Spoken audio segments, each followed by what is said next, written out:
Angel, you're a good babysitter, Angel. You watch Lucas and William. Okay, you watch them, okay? Okay. There are a lot of predator outside. Okay, Angel? Okay. Hello everyone, thank you for being with me today. And yesterday we had a great press conference and talking about putting a lot of bad guys in jail who were selling fentanyl, and we know we save people's lives by taking that much fentanyl off of the street and holding those people accountable. But we also were protecting lives in these operations, and I wanted to highlight a series of arrests that we've made of people in a position of public trust. Now, the community is always supposed to be able to trust school teachers, nurses, doctors, law enforcement officers to do the right thing under every circumstance, ministers, people taking care of other people's children. So here's how the new year greeted us. I want to introduce you to Brian Adams. He's 33 years of age. He is a high school teacher, or was at Kathleen High School, where he taught math and geometry.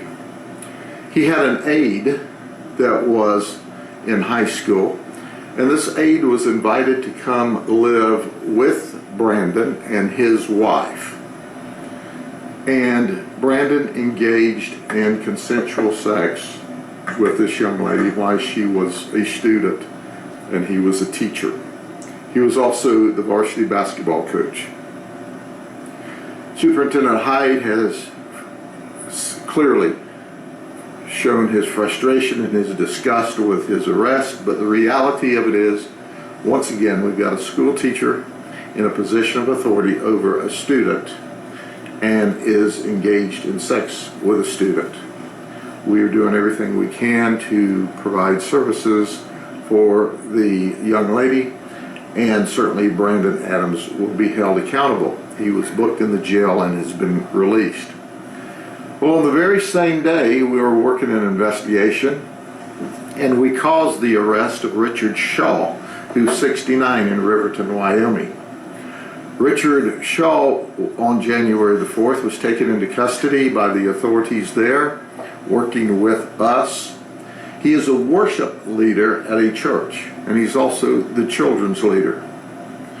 The name of the church is Under Command Ministries, and he's charged with 2 counts of lewd molestation on a child under 12 years of age. He had been here in Polk County over the Christmas holidays, in fact, had spent 9 days here, and while here, molested a very young child. We started this investigation, and we've discovered at least one other person that in the past history he has molested as a child. The Fremont County authorities are currently screening and asking for anyone else who may be a victim of this person or their parents to come forward. He apparently has been in ministry, in children's ministry or youth ministry at several churches in the Wyoming area. But he's under arrest and in custody in Riverton, Wyoming, and he'll be extradited here, and certainly we anticipate that he's going to face charges in Wyoming as well. When asked during the course of the investigation, should we trust you with a child? He said, no, I wouldn't.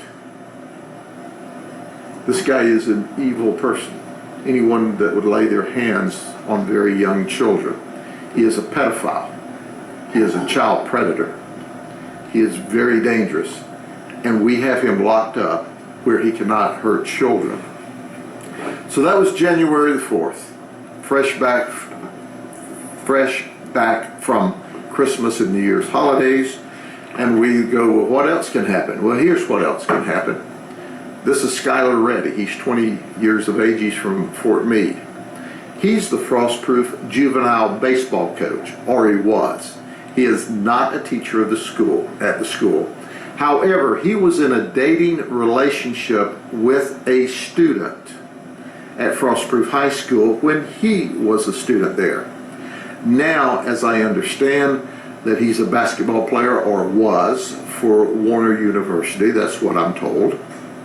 And he's also the juvenile basketball coach, or was, at Frostproof.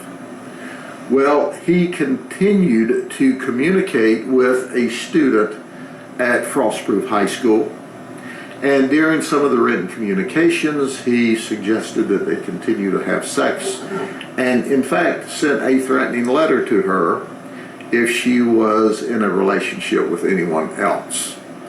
He has been arrested and he's bonded out of jail. He is also in an authority position at the school, even though not long ago he was a student with this person and dating this person. He's now in a position of authority at the school and is continuing on with some outrageous communications and even a threatening communication. So he's been arrested. I want to make it abundantly clear. The school board probably employs 13,000 people. Those school teachers are my heroes. They go to school every day to teach our young people the right way to behave, and also they give them the education opportunities so that they can grow. Our teachers are wonderful, wonderful people. But let me underscore, we are not ever going to allow what I call rogue individuals, very small numbers of rogue individuals out of a total of 13,000 wonderful teachers to do such things. And then it is beyond my comprehension how a 69-year-old man who's supposed to be a Christian and a leader in the church and a leader of children and a leader of people is molesting children, young children, less than 12 years of age. We will, in every instance, hold these people accountable, and we will work with the state attorney's office to ensure that they don't have access to children and are they're held accountable because of their leadership role or their authority role, and at the same time use that authority role inappropriately and outrageously. Is there any questions? Sheriff, you mentioned these people, they're in positions of power. Can you just talk about the importance of these victims, speaking out and kind of putting that power, It's remarkable to me that we receive total cooperation from the victims and from their families in every case, and I am grateful for that. But when we take positions of power and or authority, then what we as society do is trust our children, our grandchildren, into their hands to teach them the right way, to coach them the right way, to do the right thing. That's an awesome responsibility. It's a remarkable responsibility. And legally, they have the responsibility to always do what's right when it comes to students under their care or children in church under their care. That didn't happen in these cases. I want you to make sure that you always have clear lines of communications with your children so that if anyone is inappropriately touching them or grooming them, that they feel comfortable to speak with you so that you can report them to us. And I'll promise you, my detectives who work in my unit, my SUV unit or SVU unit, will absolutely hold those folks accountable. They are the best at what they do. They know how to interact and make great cases even when the children are very, very young. We send them to the best training to make sure that our detectives can build the best case with the state attorney's office so that we can protect the children. We will always, always consider protecting children as our number one priority here at the Sheriff's Office.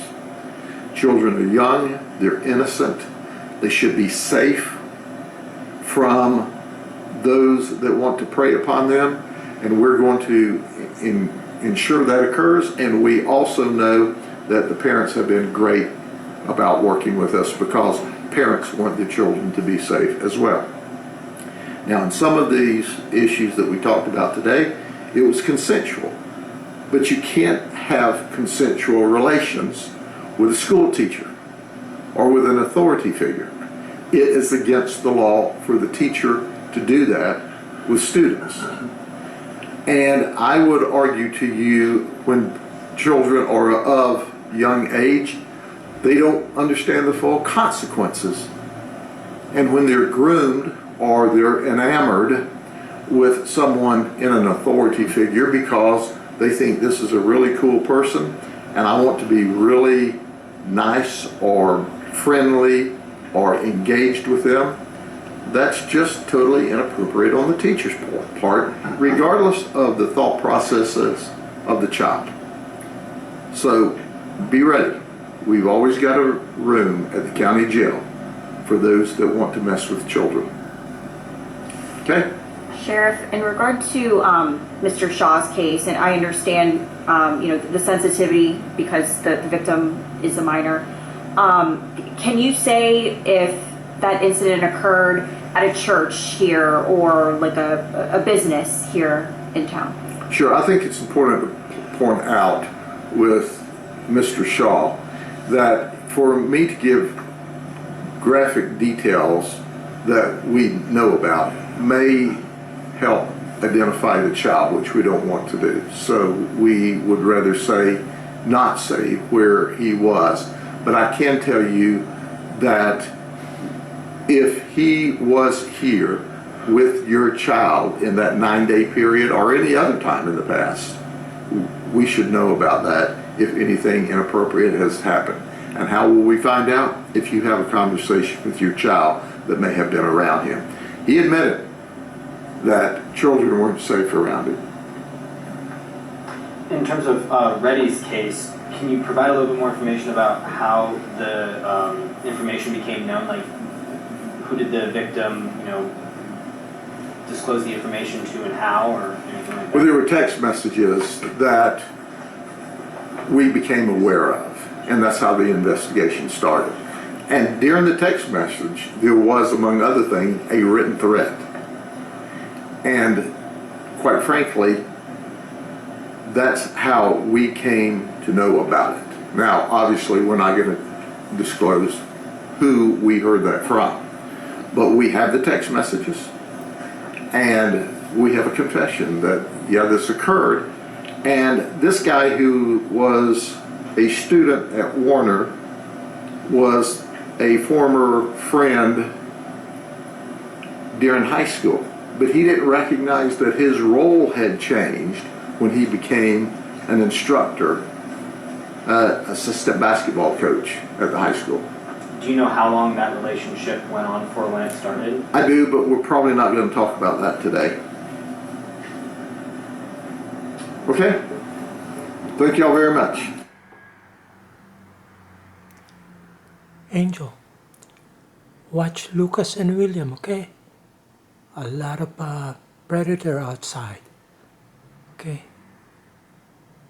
Watch our kids, children, grandkids, minors, okay, Angel?